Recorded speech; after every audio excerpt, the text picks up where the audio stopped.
में जितनी शंकर की आराधना कर सकते हो उतनी करो। शंकर की आराधना करने से नवरात्र में शक्ति का बल बढ़ता, शक्ति का। क्यों गुरुजी नवरात्र में शंकर जी की आराधना क्यों करना चाहिए? हमने कहा अगर माता रानी से जो मांगना है तुम्हें, अगर तुमने नवरात्र में शिव जी की आराधना करिए, शंकर की कथा सुनिए, शंकर की आराधना करिए, शिव स्तुति करिए, शंकर को एक लोटा जल चढ़ाया, मां आद्य शक्ति तुम्हारे पर कृपा करेगी। क्यों? क्योंकि जिस स्थान पर शिवलिंग रखा होता है और जो हस्त कमल है वो मां पार्वती, जगत जननी दुर्गा भवानी है।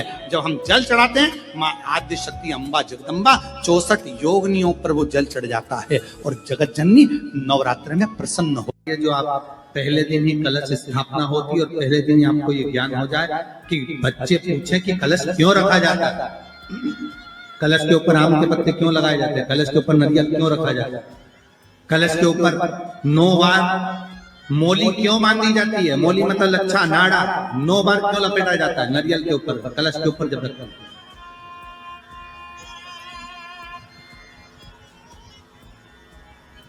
कलश के ऊपर जब जब श्रीफल रखाता है, नारियल रखाता है, तो उस पर 5 बार 7 बार मोली नहीं लपेटी जाएगी, तो 9 ही बार लपेटी जाएगी। 5 या 7 बार लपेटते हैं तो कहते हैं कि लक्ष्मी की छिन्नता होती है, और वो 9 बार लपेटी जाती है तो भरपूर लक्ष्मी का भंडार भरती है। क्यों क्यों कहते हैं? भगवान कुंभ का निर्माण कर रहे हैं, भगवान कलश का निर्माण कर रहे हैं, और भगवान स्वयं ब्रह्मदेव कर रहे हैं कि आप ऐसा निर्माण कर दो जिसमें 33 कोटि देवता स्वतः विराजमान हो जाए। तो भगवान ने उस कलश का निर्माण कर दिया। अब कलश का निर्माण करा तो स्वयं भगवान ब्रह्मदेव बोले, प्रभु इस कलश के अंदर मेरा स्थान कहां है, मेरा स्थान कहां है?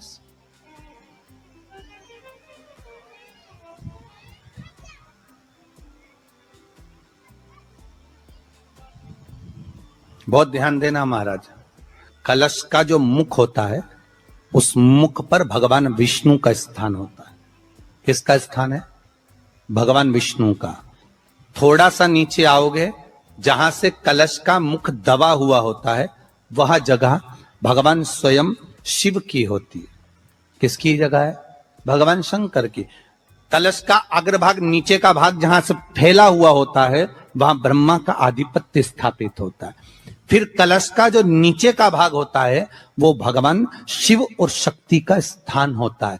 कलश के बाहरी भाग में, जहां पर बाहर का हिस्सा होता है, उस कलश के बाहरी भाग में 33 कोटि देवताओं को भगवान शंकर ने लाकर विराजमान किया होता है। महाराज भगवान शंकर 33 कोटि देवताओं को निमंत्रण देकर उस कलश में विराजमान कर दिया।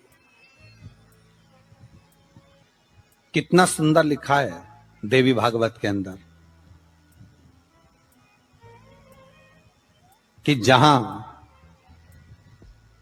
कलश की स्थापना होती है उस जगह पर किसी देवताओं को बुलाने की जरूरत नहीं होती। 33 कोटि देवता उस जगह पर स्वतः विराजमान हो जाते हैं। स्वयं 33 कोटि देवता स्वयं वहां विराजमान। नवरात्रे एकम से प्रारंभ नहीं होते, अमावस्या की रात्रि से प्रारंभ हो जाते, इसलिए उसको कहते हैं नवरात्रे। क्योंकि नवमी के दिन माता जी का विसर्जन हो जाता है, जवारों का विसर्जन हो जाता है, व्रत करने वाले कन्या पूजन भोजन भंडारा कराकर विराम दे देते। तो नवमी की रात्रि उसमें नहीं जुड़ा पाता, उसमें रात्रि अगर जुड़ती है तो ये अमावस्या की रात्रि से जुड़ना प्रारंभ होता है, तब जाकर वो नवरात्रि पूर्ण हो पाती है। पितृलोक में पितृ जैसे निवास होकर भी इंतजार करते हैं। 4 नवरात्रे हैं तो 4 ही श्राद्ध हैं। आज मौनी अमावस्या है, श्राद्ध का विराम हो जाता है और कथा अर्थात नवरात्र प्रारंभ हो जाते हैं दूसरे दिन।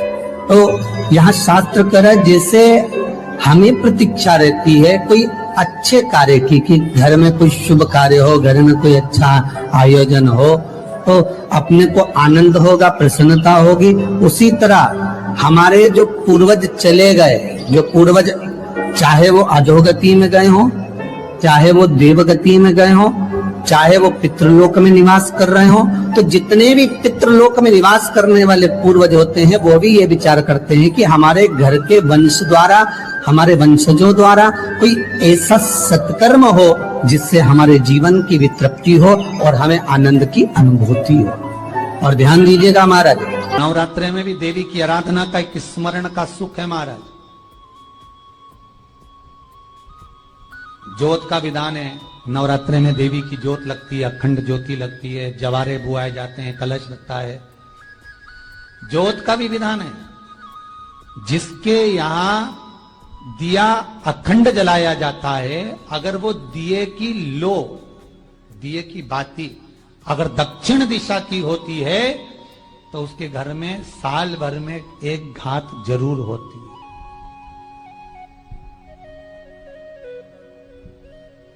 जो दिया अखंड जलता है उसकी बाती का मुख दक्षिण का नहीं होना चाहिए।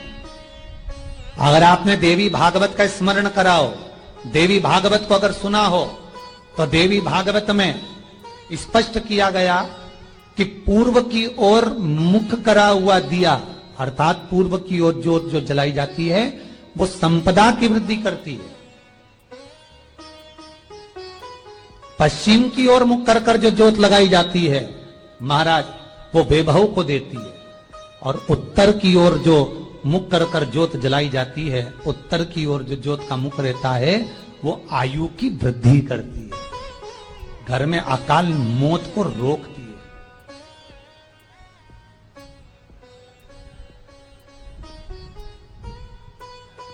नवरात्रि का जो भाव तत्व है उसको भी अच्छे से समझ लेना। दक्षिण की ओर ज्योत ना लगाएं, अगर आपको लगाना है पूरब की लगाएं, पश्चिम की लगाएं या उत्तर की लगाएं। और जितने दिन महारानी जगदम्बा जगतधात्री दुर्गा भवानी, अब की बार माता जी घोड़े पर आई है, हर बार देवी बदल बदल के आती है, इस बार जो नवरात्रे आए वो घोड़े के आए।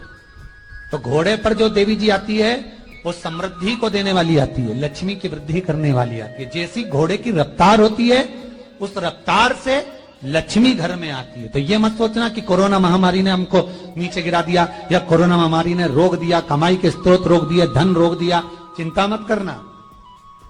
मेरी मां जगत जननी दुर्गा भवानी अब की बार घोड़े पर आई है, साल भर में इतना धन दे देगी कि आपने पीछे के 4 साल में नहीं कमाया होगा, इतनी मेरी मां भंडार भर देगी। ये घोड़े पर आई है, कोई साधारण नहीं हो सकता।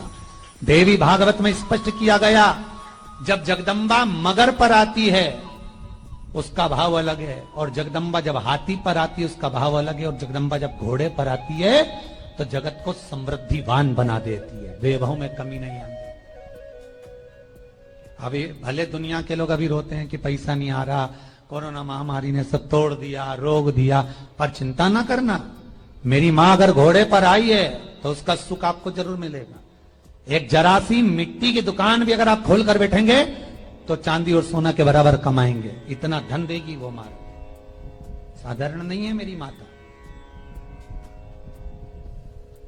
तात्विक सुख का आनंद देने वाली, लाभ तत्व प्रदान करने।